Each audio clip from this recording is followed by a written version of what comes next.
Au nom du Père et du Fils et du Saint-Esprit. Amen. Évangile de Jésus-Christ selon saint Matthieu, chapitre 8, versets 18 à 22. En ce temps-là, Jésus, voyant une foule autour de lui, donna l'ordre de partir vers l'autre rive.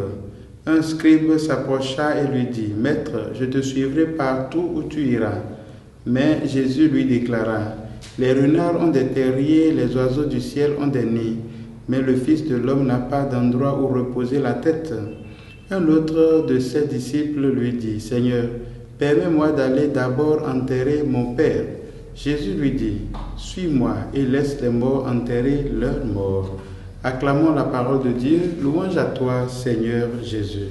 Frères et sœurs en Christ, bonjour. Nous sommes lundi 28 juin et nous bénissons le Seigneur tout en implorant sa grâce et sa bénédiction sur chacun de vous en ce jour. Jésus profite de la question du scribe pour nous expliquer les conditions de vie de celui qui veut le suivre. C'est un sans domicile fixe, nous avons compris. Aujourd'hui, malheureusement, ceux qui veulent suivre Jésus veulent le chemin de la prospérité, une prospérité sans foi ni loi. On se demande si c'est vraiment de Jésus qu'il s'agit ou bien d'un autre. Nulle part dans la Bible nous avons vu ce Jésus qui est aujourd'hui prêché et désiré avec autant d'énergie.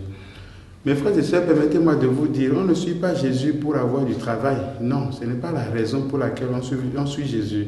On ne suit pas Jésus pour se marier. Et on ne suit pas Jésus pour voyager ou pour recevoir la guérison. Non. On suit Jésus pour chercher le règne de Dieu et sa justice. Et les autres, le reste nous est donné. Tout ce que je venais de citer devient le reste qui est donné à celui qui suit Jésus. Si la raison pour laquelle je suis Jésus, c'est d'avoir ces choses, alors je n'ai absolument rien compris. C'est ce qu'on nous apprend dans Matthieu chapitre 6, verset 33, lorsqu'on nous dit « Cherchez d'abord le règne de Dieu et sa justice, et tout le reste vous sera donné de surcroît. » Maître, je veux te suivre partout où tu iras. La suite de Jésus ne répond pas, mes frères et sœurs, à une volonté personnelle seulement, non. La suite de Jésus répond à un appel de Dieu. C'est Dieu qui appelle et l'homme répond. Et cet appel suppose des renoncements.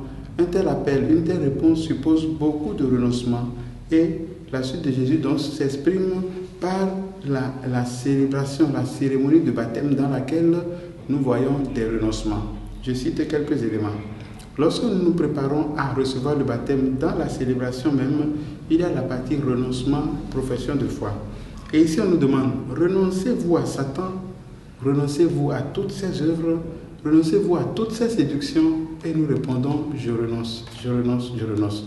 Voilà la façon dont on suit Jésus. Renoncer à Satan, à ses œuvres et à ses séductions. Et ensuite, on reçoit Jésus, on le reçoit comme notre Seigneur et notre Dieu. Croyez-vous en Dieu, le Père? Croyez-vous en l'Esprit Saint? Croyez-vous au Fils? Et nous répondons, oui, nous croyons.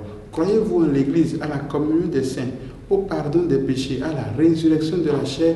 Et nous répondons, oui, nous croyons. Voilà comment on suit Jésus. Et celui qui est dans cette dynamique, bien sûr, n'est pas effrayé par la mort. Et ce qui est plus important pour lui, ce n'est pas d'aller à un enterrement, mais de découvrir Jésus agissant dans sa vie. Que le Seigneur nous bénisse, qu'il nous rende forts et courageux sur le chemin de la foi, pour que nous soyons vraiment des porteurs d'amour et de paix pour nos frères et sœurs, maintenant et pour les siècles des siècles. Amen.